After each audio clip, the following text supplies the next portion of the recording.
So this video I'm going to be talking about glucose, insulin, and glucagon. These three things, I'm going to describe them, and then I'm going to explain kind of the interplay between these three things, which is very, it's amazing because they work really well together. And again, it all has to do with homeostasis. So glucose. Glucose is a simple sugar. We get it from carbohydrates and fruits, and it's stored in the liver and muscles as glycogen. And it's our primary store of energy for cells. And it's just very easy to use because it's a quick way of getting energy. Insulin. Insulin is a hormone produced by the beta cells of the pancreas in response to high blood glucose levels, like after eating. Think about insulin spikes. So, and it's very important you have an insulin spike, which is good, and then it comes back into baseline. So insulin helps to take up glucose from the blood for storage and to use for energy. Insulin also prevents the liver from releasing stored glucose when levels are already high. So it's just like fascinating. So insulin is a hormone that really tries to make us not be hyperglycemic.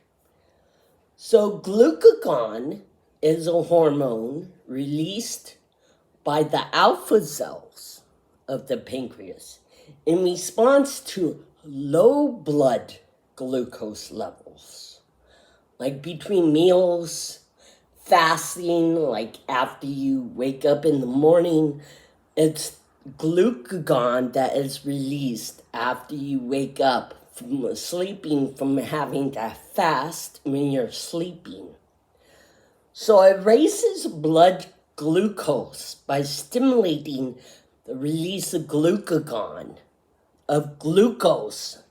So what happens is the alpha cells secrete glucagon, and then the liver has receptor sites for the glucagon, and it then releases glucose. And then glucagon also synthesizes new glucose, trying to prevent hypoglycemia, so low blood sugar. So insulin tries to prevent hyperglycemia, high blood sugar. Glucagon tries to prevent hypoglycemia, or low blood sugar. So both insulin and glucagon work together in a feedback loop to keep blood sugar levels within the narrow range, making sure a stable supply of energy for the body, and regulates blood sugar homeostasis. So glucagon is also released when you are exercising for a long duration of time, because your energy storages are going to be depleted and you might go into hypoglycemia. So also glucagon is then released for that as well. So I love the feedback loop. So of insulin and glucagon, all dealing with glucose. So yeah, so it's just fascinating. So if you have any questions about that, leave a comment, um, ask away, subscribe, because I'll be doing a lot more videos on, of course, blood sugar and a lot of these feedback loops that we have. It's just so fascinating. It's all about homeostasis. All right. Bye for now.